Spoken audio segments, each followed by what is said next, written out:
What's up, everyone? I have an exciting video planned for us today at Vinny Sports Cards. I am at my first card show of the day, the VIP card show here in North Phoenix, and I have my second card show right after this, so I have to make this one quick, maybe 1 or 2 hours tops, and then I have to get over to Glendale for the front row card shop. I spent money on an admission ticket, so I definitely want to make sure I'm there on time. But let's go in here, make some quick deals first, and see what they have.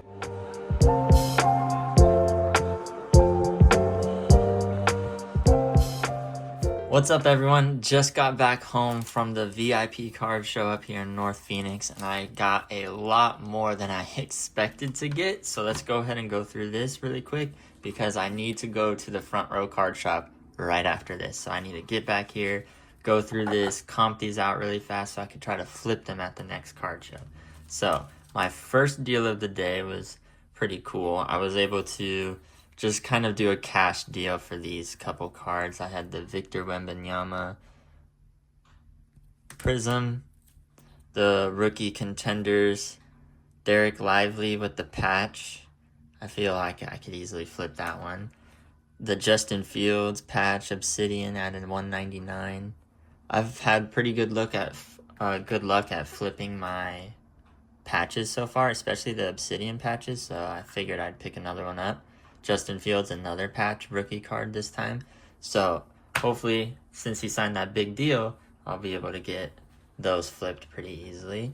And then my next deal, I actually had a bit of a trade. So that first deal, I offered him $20 for all of that, and he accepted. So I thought that was a pretty good deal to get me started. And my next deal was right here. So I got this Precious Achiuwa rookie autograph, this Christian Laettner USA basketball out of 99. Thought that was pretty cool. Ronnie Mauricio out of 350. Emmanuel Clace out of 199. And then I found this Dustin May, and it was really hard to comp this one in store. Like there was some with patches that were going for a lot. There were some with no patches that weren't going for a lot, and some that didn't have a patch and were going crazy numbers. So it was really hard to comp this. He had it listed at 25. I couldn't pay 25 because of the comps being all over the place. And so I kind of threw it out of the deal. I said, what would you do for these? And he made a pretty fair trade with me. So I'll pop that trade up over here on the video so you could see what I traded for that. I think it was the Michael Vick patch as well as a Cam Whitmore Don Russ card. So I was able to trade those pretty even.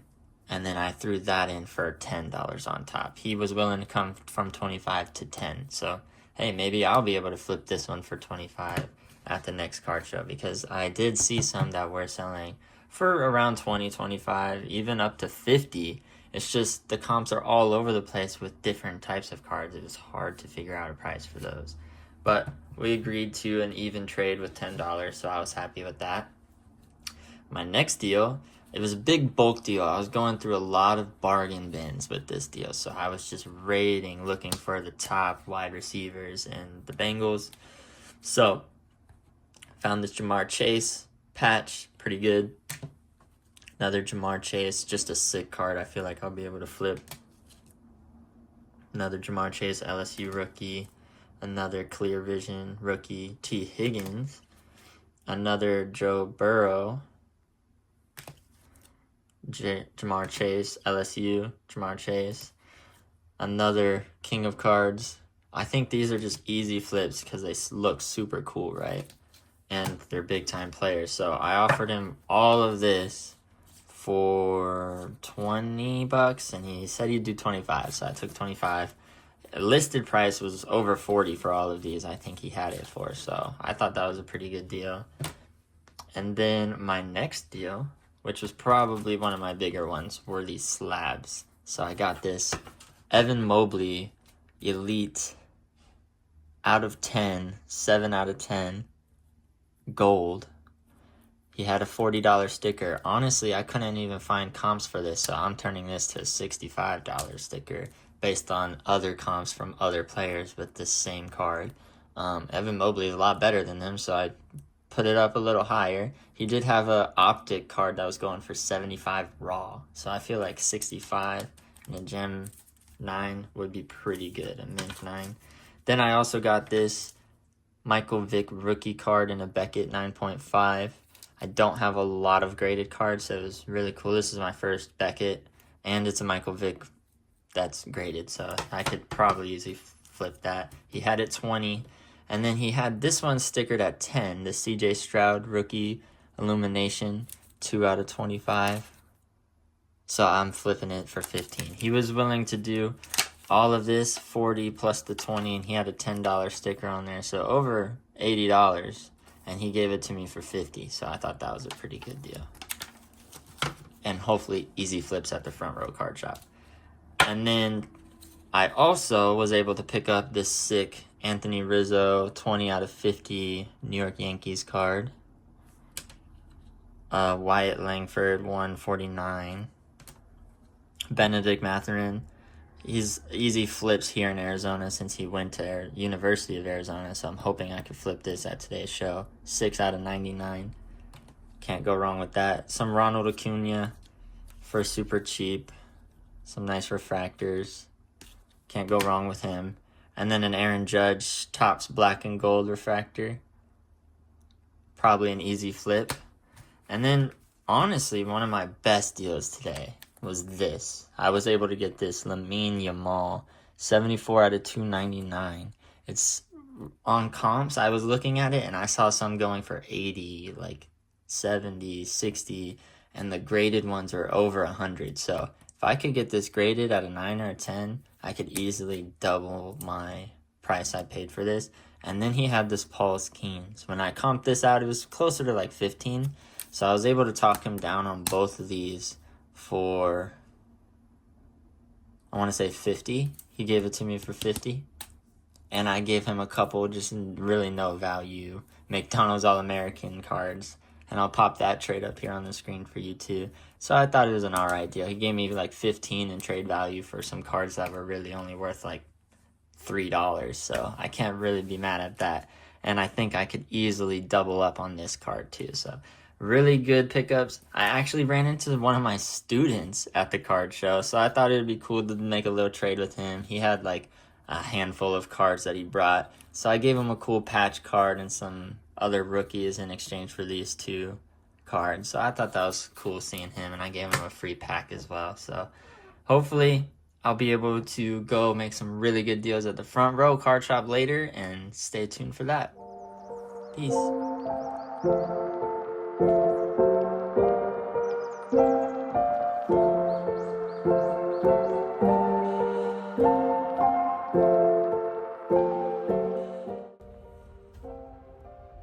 Okay, y'all, we just arrived at the front row card shop here in Glendale. I'm a little later than I wanted to be, but that's okay. We're still here, and there's trade night tonight starting at 5. So I need to hurry up and get in there with the new trades and purchases I got this morning and see if I can flip them.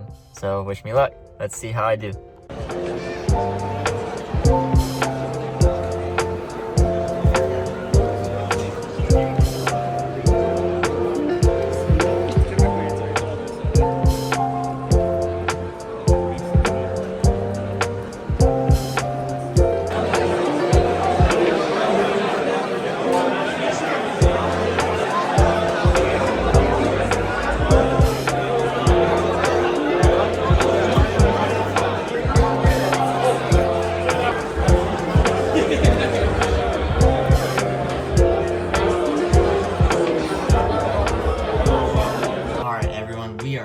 At the house after a long trade day. Went to 2 different card shows and a trade night, and these were the cards I picked up at the second card show. So as you can see, I was able to get a lot more cards.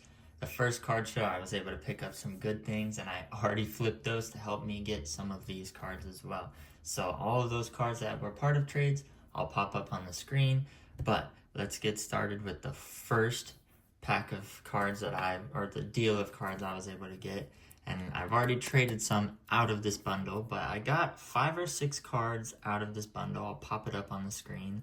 But the first card was this Kyler Murray, 124 out of 199. And I think these are like the crown sets, and it's a rookie.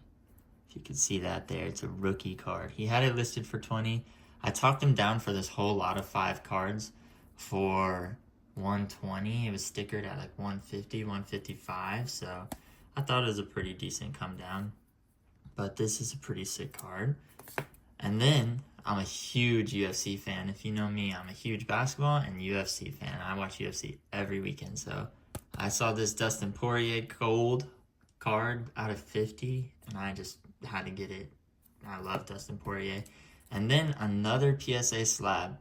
I've been trying my best to get PSA slabs, so I got this John Morant bomb squad, and I got this right before he started getting those fines again for shooting the guns all over. And his new celebration is throwing a grenade. So I don't think this could have been a more perfect purchase at the time, because this bomb squad now, it fits more with his new celebration, throwing the grenade. So I thought this was cool. I actually had one of these as a Damian Lillard card back in the day, and I traded it. So I'm glad I'm able to get one of those again. And this time it's a graded 10, so that's good. And then another deal I made, this one was actually a trade, so I'll pop up that trade on the screen for you. But I traded a couple cards for this Michael Jordan hardwood 1995 Fleer.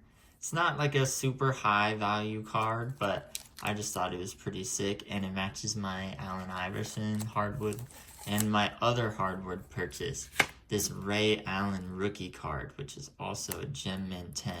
So I have the AI in these hardwood prospects, and I was trying to say maybe like I could start to build a set with some of these. I don't know, but I traded like a Messi graded card that I also traded for. I'll pop that up on the screen, but I thought that was a good trade. He probably got a little bit more, honestly, out of the trade. He was really trying to get a lot of cards, but I even took some out, and he was being really greedy. Honestly, I learned now after dealing with a dealer like that to just walk away. Like, I don't have to make the deal, especially when the dealer's really being greedy. I think I could have been better off with the cards I had before this, but I still think it's fun to like try to build a set, so we'll see. And then I also traded 1-for-1 that Paul Skeens that I got at the first card show today. I'll pop that one back up on the screen. I traded that 1-on-1, just 1-for-1 for this Cam Scatterboo. I really, really like Cam Scatterboo. If you know me, you know I went to ASU, and he's expected to be a pretty good steal in the draft this year, so I'm hoping this one turns out for me. I've sold other Cam Scatterboos for a lot, so I think that will be well for me. And then I traded another Paul Skeens for this Holo Jam Michael Jordan, and in this light, wow, it didn't even look this good at the card show, but look at the way that reflects, and I think it's pretty decent condition. This corner's a little weird up at the top, but to get a 1-of-1 trade for Paul Skeens for this, I think that was pretty fair. I don't have a lot of Michael Jordan cards, and this might be my favorite one, honestly. So that's cool. And then at the trade night, so those were the deals I got at the card show, at the front row card show. Honestly, a lot of the stuff was kind of out of my price range. I was looking through a lot of the bargain deals and things like that, but a lot of people were at those tables too, so I couldn't even really get in there, and most of the good stuff was gone. But I did go to the trade night later that night, and my first pickup was this Michael Penix Jr. patch. I'm hoping he goes off for us next year with the Falcons. He's going to get that starting role, and I just really, really like this patch. And then he also had an Xavier Worthy rookie patch. So I thought those two were pretty easy pickups. I think I have good luck with the patches and flipping them. I just think they look cooler. When you have cards that look cool, they sell a lot faster. And then I got another Paul Skeens. And then this Jaden Daniels. I gave him like maybe $12-15 for both of these. So he was working with me, came down to a good deal. I really like this Paul Skeens Topps black and gold because it matches the Pirates perfectly and it's the rookie card. I've probably my most liquid card since trading at all the past couple months now, like a month or two. Paul Skeens flies for me. Like, I buy him for like $10, $15, always flip them for $25 easy. So I'm hoping to do the same thing with this one. And hopefully Jaden Daniels, he's been popping off. Let's see if I can get that in a nice trade. And then this is a fat stack that I got. $30, I think, maybe. I got a bunch of Ohtanis, just regular parallels. Honestly, they're like $1 to $3 to $4, maybe $5 cards, most of these. But then there's a couple nice ones in here. So the Ohtani, I think I could get maybe $4 or $5 from that. The Angels Ohtani, 35 edition. This one was really sick to me. Anthony Rizzo. I'm not too sure who he is. I don't really follow baseball like that. But just the patch alone, I could easily find somebody to buy this patch. Like a Wrigley Field patch, I feel like that is so sick. And I could flip this for like $12, $15, maybe even $20 to the right person. Then I got this Ronald Acuna green foil. It looks really cool in the light. Maybe not in this light, but... Then I got this Cody Bellinger. Bellinger? I really don't follow baseball. But he's got a bat. Game-used bat, I believe. Memorabilia contained in this card is not from any specific game. So maybe not game-used, but still pretty cool bat. And then an Ohtani and Paul Skeens rookie card and Ohtani rookie card, Stars of MLB. So, like I said, those were all like not too high value cards, but then this Wrigley, I was looking at comps and last sold for like 15, so he already had that undervalued, and to bulk it all up with the heavy magnets, I think I could really sell it for probably the same as what I bought it for, or if not a little bit more. And then my final trade, my biggest trade, this is probably now my most valuable card that I own. I traded the Evan Mobley gold, that PSA I got this morning, and I traded the Drake May that I picked up from another deal, and I'll post that card up here. I don't even have that in hand because I bought it at the Front Row Card Shop and I traded it at the trade show later, so I'll pop a picture of that up. But it was about $15 value and a $65 value. He didn't have this one at any value because honestly there's like no comps on this card. There's other cards from other years with this zebra print Jaylen Brown. This is the 2021, and there was like one comp maybe on it for like $80-ish, and then there's two of these graded, only two, and they're both PSA 9s. So I took the risk. I traded the gold out of 10 PSA already for this card. This is easily already, I would say, an $80 to $100 card. I saw some of these for up to $150 to $250, and the person that has it graded is selling his or best offer for over $150, I believe. So if I could get this card graded and get a 9 as well, or even a 10, I don't think I'll get a 10 just based on the centering, and seeing as how the only other two to have sold also didn't get a 10. I don't know, but the fact that it's low pop, let me know if you think I should get it graded or not. I'm not too familiar with grading yet. I haven't even done a graded card yet, but I think this might be one of my first. So let me know if you think I should get this card graded. I think I could up the value on this, but if you think I should just keep it raw, you think I get my best value, let me know in the comments. But overall, I had a really eventful 2 card shows and 1 trade night. Wow, it was a crazy day. I'm going to more card shows this weekend, the Desert Dogs card show, so hopefully I'll be coming with another trade video soon. I know this is probably a longer video, so thank you for staying tuned. If you stayed this long, I really appreciate it, and I have a lot of more videos coming soon, so see you then. Thanks.